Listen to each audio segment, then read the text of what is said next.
Science will always push the limits of our understanding. Humanity is on a quest to expand our knowledge, to dig deeper, to look further, and to uncover the truth of reality. For generations, religious teachings once held to the belief that Earth was only a few thousand years old. With the rise and study of evolution and geology, a consensus emerged that our planet was actually millions of years older. By the 1920s, radiometric dating would lead to the current understanding that Earth is 4.55 billion years old. But where did the Earth come from? In the same decade, a Belgian priest named Georges Lemaitre introduced the Big Bang Theory, in which he theorized that the universe began from a single primordial atom. The idea received a major boost from Edwin Hubble's observations that galaxies across the cosmos are speeding away from us in all directions, as well from the 1960s discovery of cosmic microwave radiation. But where did the Big Bang come from? What happened before the Big Bang, which occurred 13.8 billion years ago? Someday we might know the answer, and once we have the answer, the next logical question will be, what came before that? Sacred geometry reverse engineers our method of scientific exploration. It does so by starting with the logical beginning of everything, which is nothing. Before there was something, there was nothing. The universe was without form and void, and darkness was upon the face of the deep. The first thing to come into existence was a point. Before anything could be, it has to start with a point. A point occupies no space, it has no dimensions. It's so small it can't be measured, yet it encompasses everything within it. You could say this point is spirit. And what is the first thing that spirit does? It becomes conscious. It becomes aware. 360 degrees of awareness in the vast emptiness of the void. The ancient Egyptians believed that this innate aspect of consciousness is what sparked the process of creation. Then what did spirit do? The only thing it could do, it moved. The first 3 lines of Genesis in the King James Bible.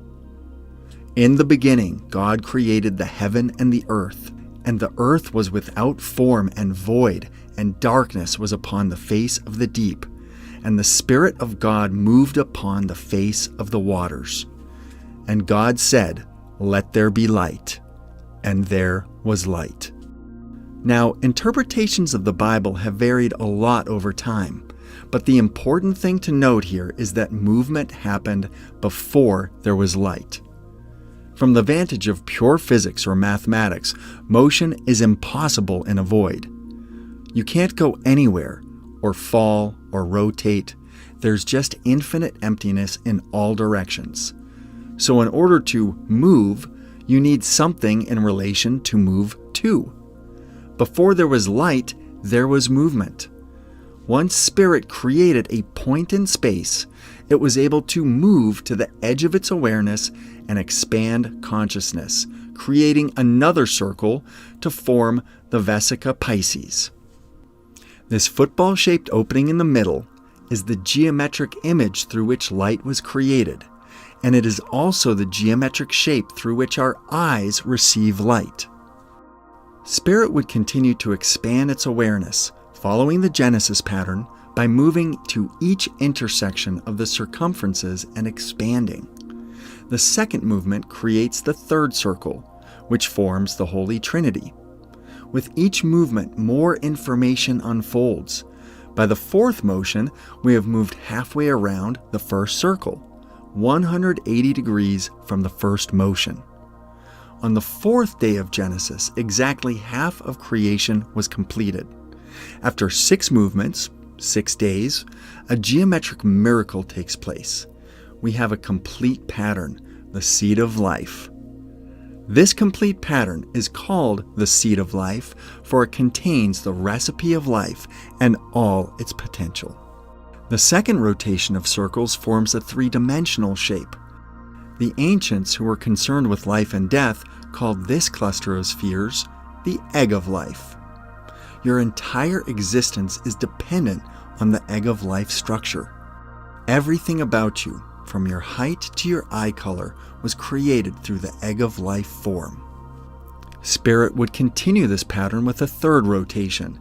19 circles produces the flower of life, a shape that is found in ancient cultures around the world. From China to Ireland to Egypt to India, they all had some notion of the flower of life.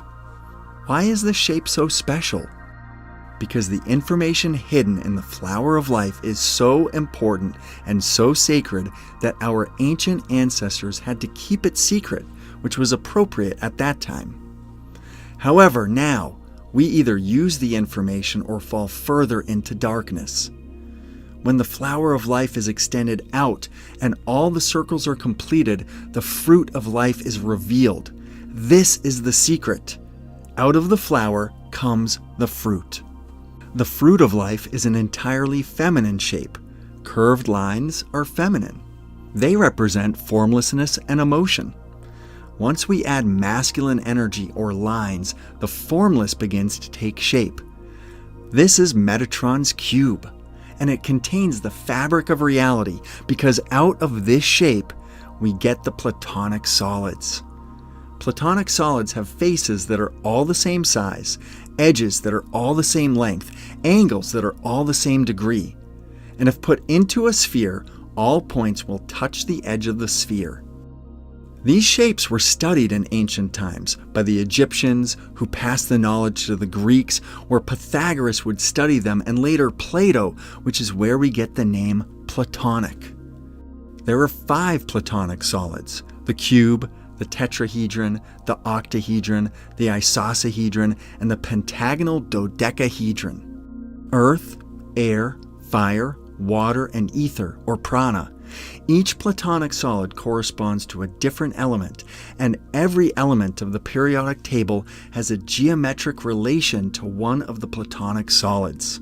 From the motion of atoms, to molecules, to viruses, to snowflakes, to the shape of sound, to the orbits of the planets in our solar system, everything stems from this basic geometric information system. And it all starts with spirit. Looking at ancient myths and religious teachings in a metaphorical sense, and less in a literal materialistic sense, will allow us to decipher the encoded wisdom and may perhaps serve to bridge the divide between spirit and science. As above, so below. There's as much greater than us than there is lesser than us. There's as much outside us as there is within. Everything above us and everything below us is constructed from geometric relationships. When we study sacred geometry, we begin to understand our place in the universe. All this expansion of consciousness, all this curious exploration is really about finding out who we are. We are a mystery to ourselves, and to uncover where we came from is to know ourselves on the deepest level. Everything, from the smallest particle to the biggest star, is connected, and you are at the absolute center of it all. Philosophy is written in this grand book, the universe, which stands continually open to our gaze. But the book cannot be understood unless one first learns to comprehend the language and read the letters in which it's composed. It is written in the language of mathematics, and its characters are triangles, circles, and other geometric figures, without which it is humanly impossible to understand a single word of it. Without these, one wanders about in a dark labyrinth. Galileo Galilei. Today's video is sponsored by MSI. The golden ratio describes predictable patterns on everything from atoms to huge stars in the sky. The ratio is derived from something called the Fibonacci sequence, named after its Italian founder, Leonardo Fibonacci. In the sequence, each number is simply the sum of the two preceding numbers: 1, 2, 3, 5, 8, 13, etc. This simple sequence produces an amazing proportion of 1.618, which is known by many other names: the golden ratio, the golden mean, phi, and the divine proportion, among others. So why is this number so important? Well, almost everything has dimensional properties that adhere to the ratio of 1.618, so it seems to have a fundamental function for the building blocks of nature.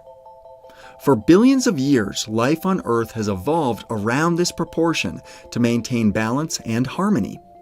Our ancient ancestors incorporated the golden ratio into their structures and daily lives.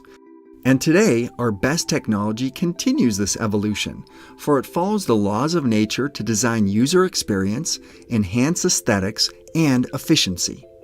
This is the inspiration behind the MSI Creator Z16 laptop. MSI values human-oriented product design, merging golden ratio aesthetics design with modern-day technology, assisting users to solve problems in life, breaking through boundaries and exploring more potential. MSI has successfully merged opposition of objective science ratio and subjective human emotion in one. Paying respect to the beauty of nature and golden ratio, the Creator Z16 perfectly interprets the concept of technological aesthetics. The overall design of Creator Z16, combined with a concise CNC milled aluminum chassis and lunar gray outlook, is a perfect combination of introverted texture, modernity, and practicality. This honors the 1.618 ratio by featuring a 16:10 display that is designed for users' most comfortable visual experience with a higher vertical area. This provides more viewing landscape to enhance working efficiency. No matter if you are a video editor, photographer, or designer, Creator Z16 is able to make your creativity come to reality.